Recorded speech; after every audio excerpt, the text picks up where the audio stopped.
Welcome to the Market Mindset. We are the hub for news, results, and CEO interviews focusing the junior commodities sector. We provide market analysis and perspective that will help position you for solid returns. If that sounds like something you're interested in, you can help support us by liking this video, subscribing to our channel, and clicking the notification bell. For more info, you can visit our website. All links are in the description below. Now let's get into today's video.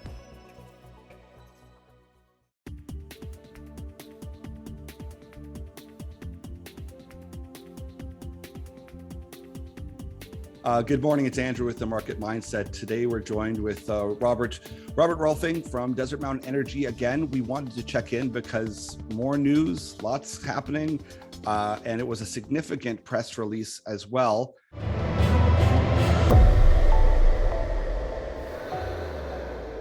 Alice Martin did a great video just the other day, which was wonderful. And I wanted to kind of go back through a couple of those key points, just to kind of reiterate for some of my viewers, what's developing, why this is exciting, and also and you'd mentioned it as well, like people kind of missed that you had said this was a hydrogen and a helium field.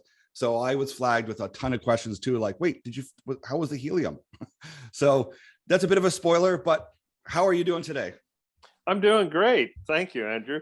Yeah, as you see from this morning's presser, we completed this well.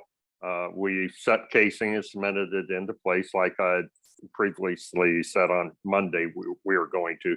We had already had helium shows, so we already knew that we're going to be setting casing. It's just a matter of, we had to finish drilling it, and that was it.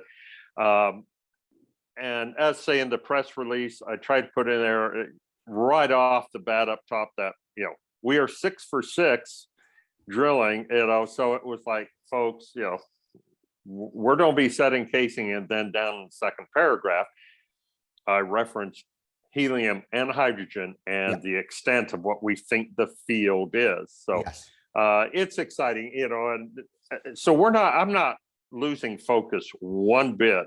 Helium is right now is the main, that is what my focus is. I'm going to back up a little bit onto the hydrogen aspect, because I've spoken before. I didn't just jump into this yesterday or 2 weeks ago or 2 years ago. I've been working on this since 1999, and I really started into developing different hypotheses for and really refining those for the trapping mechanisms in Northeast Arizona and elsewhere to have higher grade helium deposits. One of the things that when you get down to how that's made, and maybe where it's being generated, not necessarily in the Earth's crust, but in upper zones or in a zone directly above the granite. They're different, and I've now proven that up, so I'm happy with that. But when you start doing that, you start looking at the generation of hydrogen. What's really unique about this, Andrew, is this is the first basically higher grade hydrogen field discovery in North America, because there's been hydrogen around in a lot of places in the US and Canada. It's called H2S gas. It's poisonous, and it's been a drilling bane since the 1900s. You had to stay away from it, and it also gives you the rotten egg smell and all this, that, and other. So you just had to stay away from it. But to have it in this format that we have now, this is a first. And in looking where it's generated at, and basically how it has to be, where it's transported, how it filters through the earth and different layers, and then normally it's really hard for Mother Nature to scrub out sulfur on its own. It just doesn't occur in most geologic sedimentary type of settings.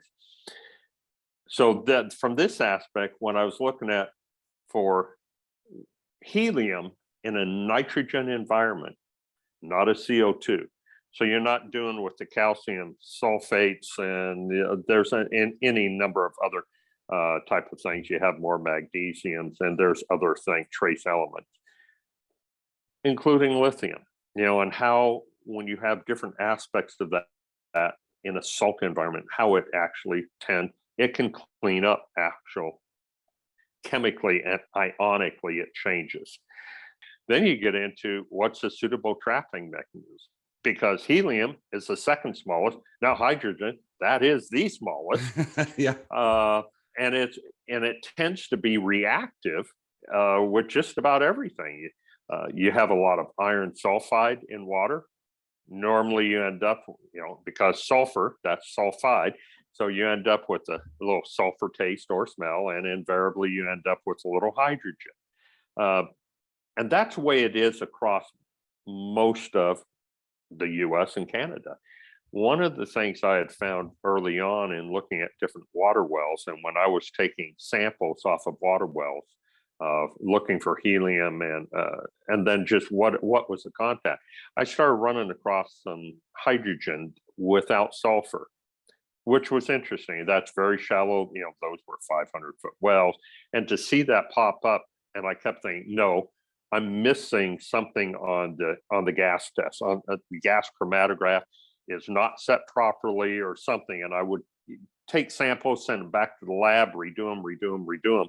And then when you started really looking at the areas that we were going to be focusing on for helium production, where it was going to be basically with nitrogen, you could start dialing in the water wells. Yeah. And that's part of the thing. This is, again, I didn't just wake up yesterday and start working on this. There's a lot of thought. And I've tried to warn people that my mind, the way I think, I'm constantly 5 years down the road. Yeah. Constantly. It's written down. I constantly change where I'm thinking of being 5 years or 6 years. It's a constant change. And this is one of those things. So in 2010, when I started looking at the hydrogen aspect, there was nobody to talk to really other than DOE and a couple of universities. And in working with different governmental agencies, and now there's a couple of firms that are looking to build heavy haul trucks. I'm not worried about doing something with it right now. And that's why I said with Ellis, it's money in the bank. Yep. We've proven it. I don't really think there's that many places in the US or even in Arizona. This will be, you're not going to find large fields of this running for miles and miles and miles and miles.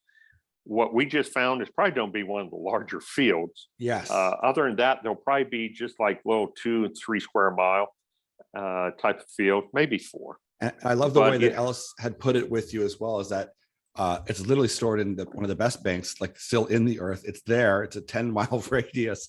Yeah. And it's a sneaky one, because like you're saying, more detailed and specifically, it likes to sneak out, and it can sneak out. But what is fascinating is you've got it there as a bonus. It's there. It's available, and with the long-term play on this, like I'll just pull out a couple quotes here from like Goldman Sachs. I guess Michelle Delavegna came on CNBC, and she had said that we need something that takes today's role of natural gas, especially to manage seasonality and intermittency, and that is hydrogen. And she went on to say that that's why I think we need to focus on hydrogen as the successor of natural gas in a net zero world. But she went on to say that she believes this could be a $1 trillion a year industry. So that's not tomorrow, but we know that hydrogen's being on everyone's mind as developing if we get the technology up. So if you've got it sitting in there as basically at this point a credit, there's no negative to that. No, and once I've been working with universities and governmental agencies officially since 2014. So it's been 8 years since I really started working with them more closely on it. So it's one of those things. I'm always working long term. That's just the way I am. Having it in the ground, knowing where it's defined. I'm not worried about, because somebody posed a question, well, aren't you worried about somebody coming in? You have just, compared to these other people, you have this. I went, comes down to geology. Yeah.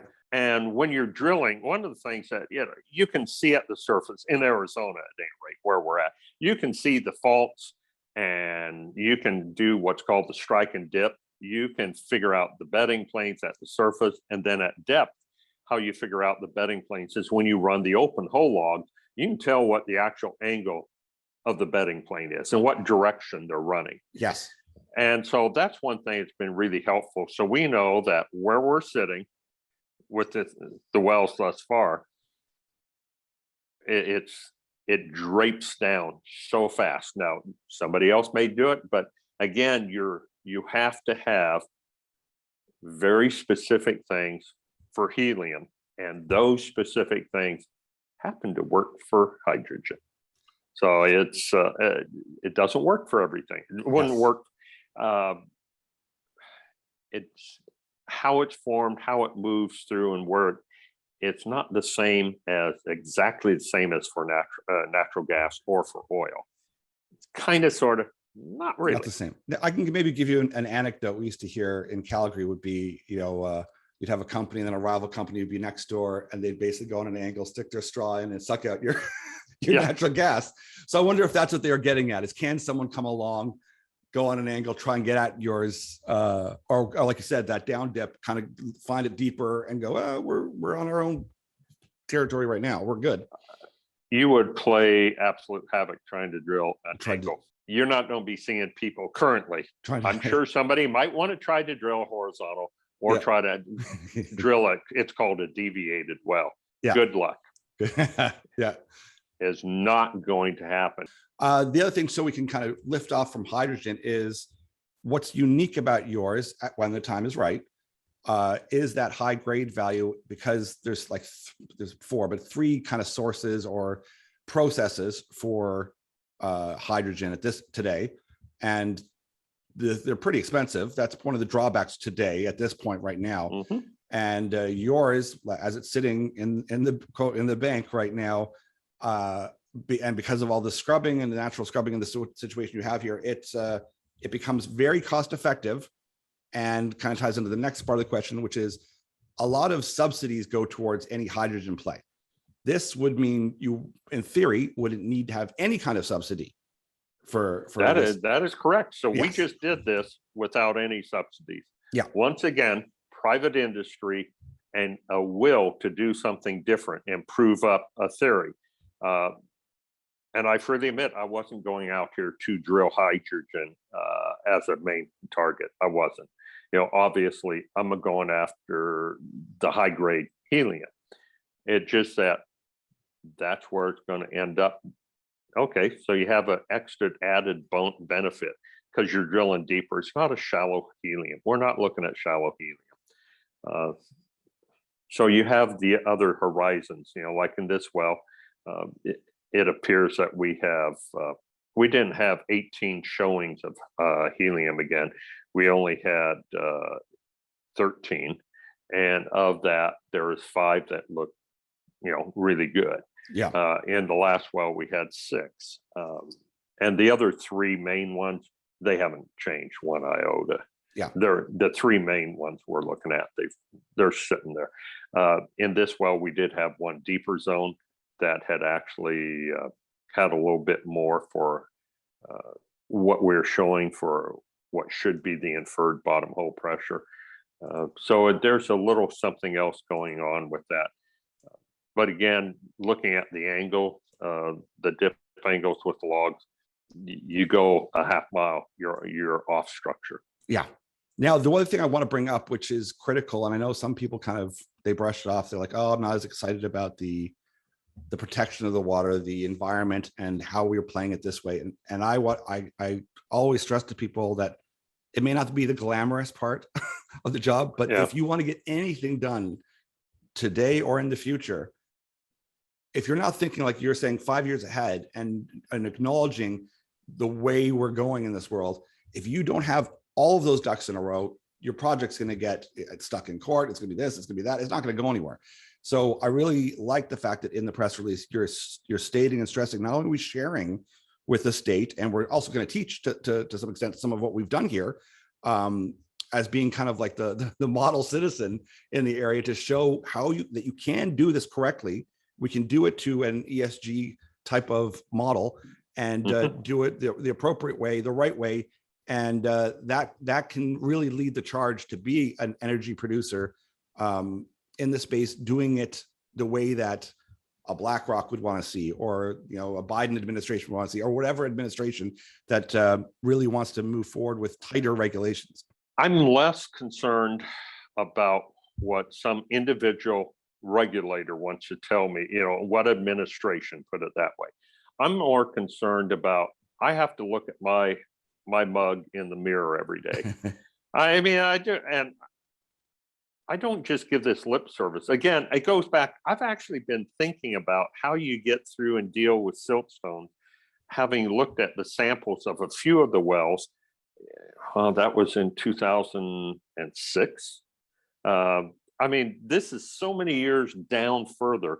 And again, I've said it before, I've changed my hypotheses on how you deal with specifics. And once you really get into reality, and then having James and Eric out there, and Jessica and Dr. Cronable and other folks, everybody's looking at these samples. And so we're changing as we go a little bit.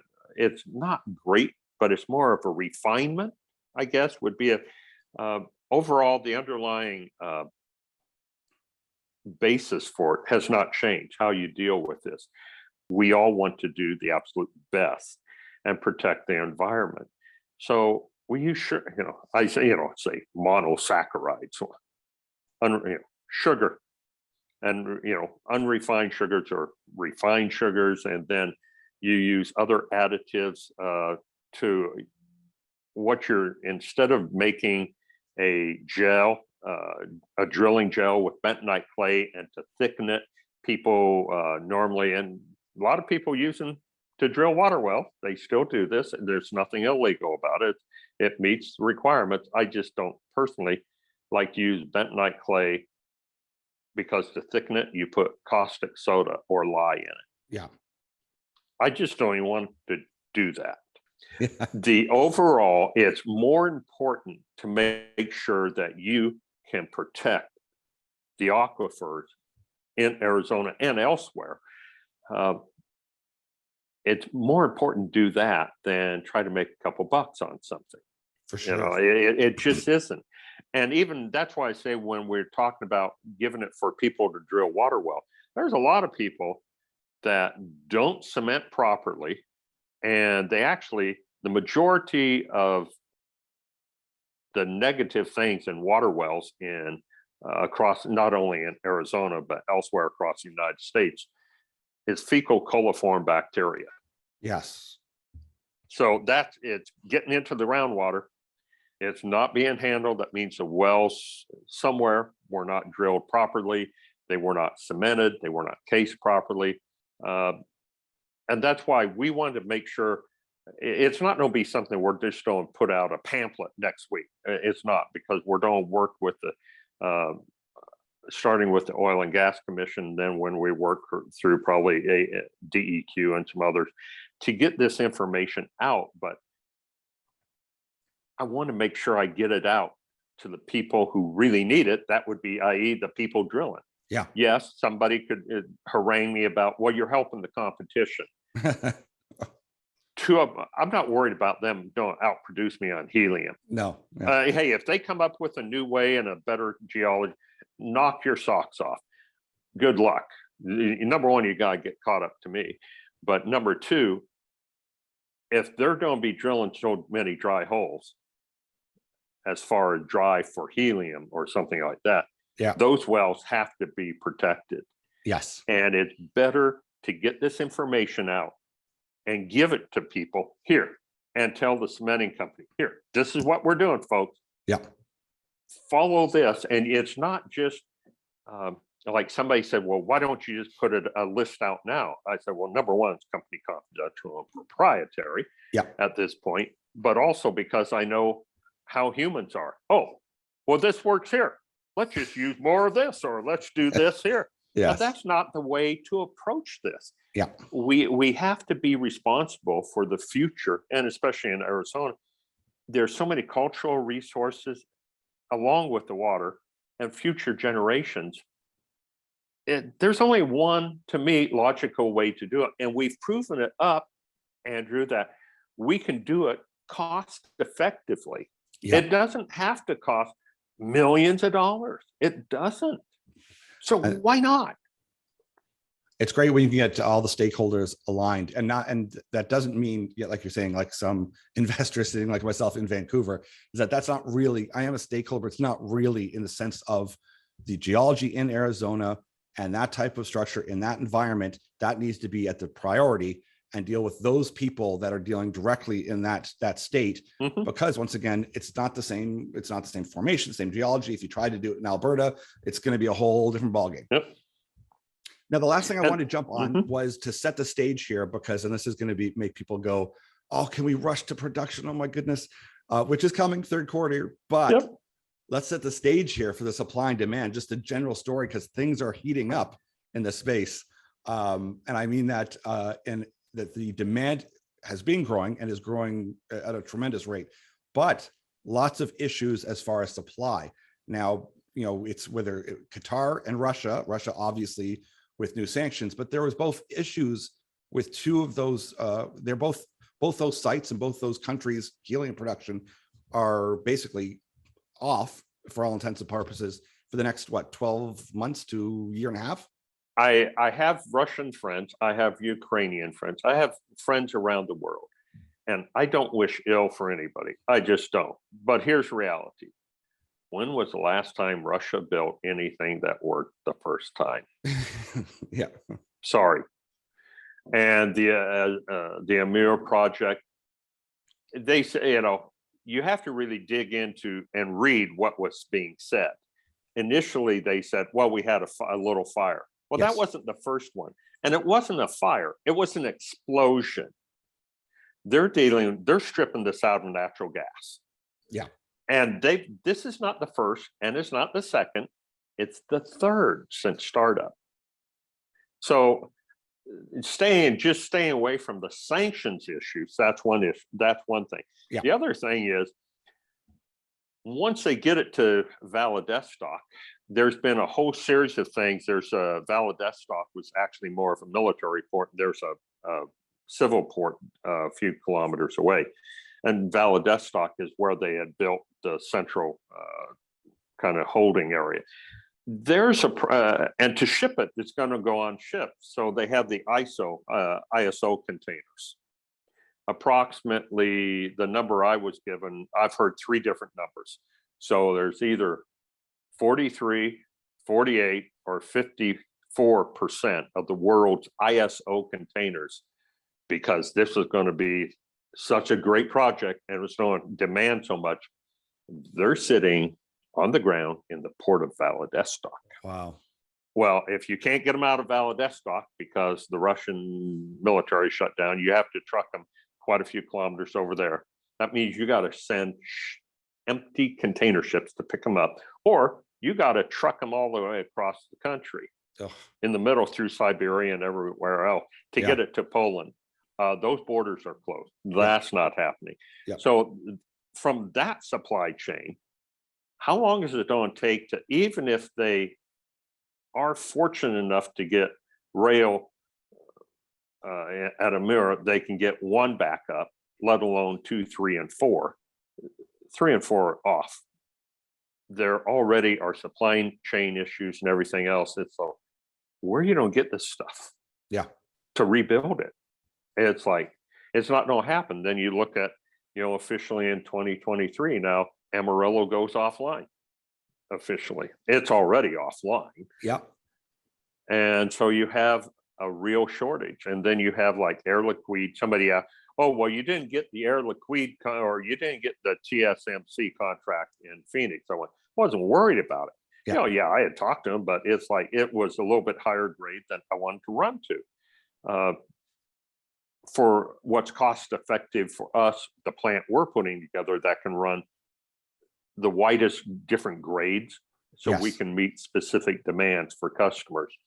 I wasn't worried about it. And so they said, well, Air Liquide got it. I went, okay, great. So when they finally get that plant online in late 2023, where are they getting the helium to Yeah.